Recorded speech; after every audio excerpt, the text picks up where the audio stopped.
Good morning. Welcome to Morning Devotion. My name is Ryan Pfeiffer, and our reading comes from Matthew chapter 26, beginning in verse 31. On the way, Jesus told them, "Tonight, all of you will desert me, for the scriptures say, God will strike the shepherd, and the sheep of the flock will be scattered. But after I have been raised from the dead, I will go ahead of you to Galilee and meet you there."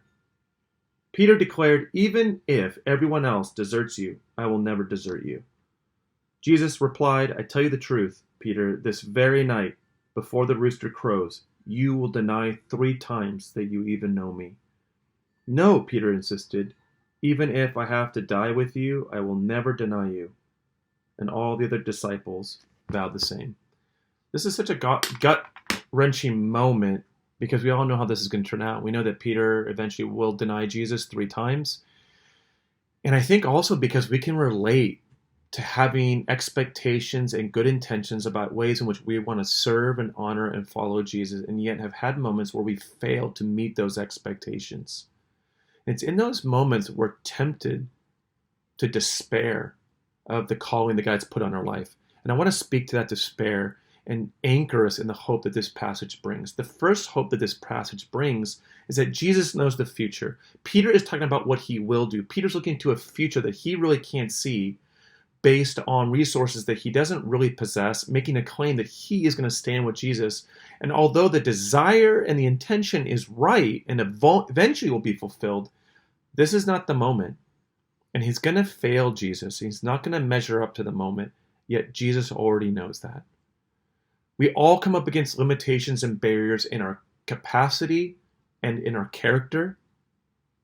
And for that, there's a word of grace. God knows what we can and can't accomplish. It may be a surprise to us, it may be disillusioning, and it may be heartbreaking, but it's not a surprise to Jesus. And Jesus has already set aside a fresh supply of grace for you, for those moments, waiting for you to encourage you, so that you are strengthened like Peter was eventually strengthened. But what I also love about this is that it's a good desire. It's just not the right time, right? Because we know that eventually Peter is going to go all the way for Jesus, and he's going to die a martyr and give up his life to follow Christ. That's an encouraging thought, that there's visions and dreams that God's put on our heart that maybe right now is not the time. It's not going to happen the way we thought, when we thought, but it's down the road. But before we get there, there's a process that we have to go through that involves, disappointment, brokenness of heart, because that's what makes the way for God's grace to have more strength and power in our life. It's through these moments of disappointment where we come up against the limitations of our own abilities that we're freed up to depend more on God's grace, which is where the real power is. Listen to what Paul writes, because Paul also knew about these kinds of moments. And he writes this in 2 Corinthians chapter 13. He says, 3 different times I begged the Lord to take it away. To take what away? To take away these areas in our life that feel like they hold us back from giving our all to Jesus. Then in verse 9, but each time I prayed this, he, being Jesus, said, "My grace is all you need. My power works best in weakness." Let me repeat that.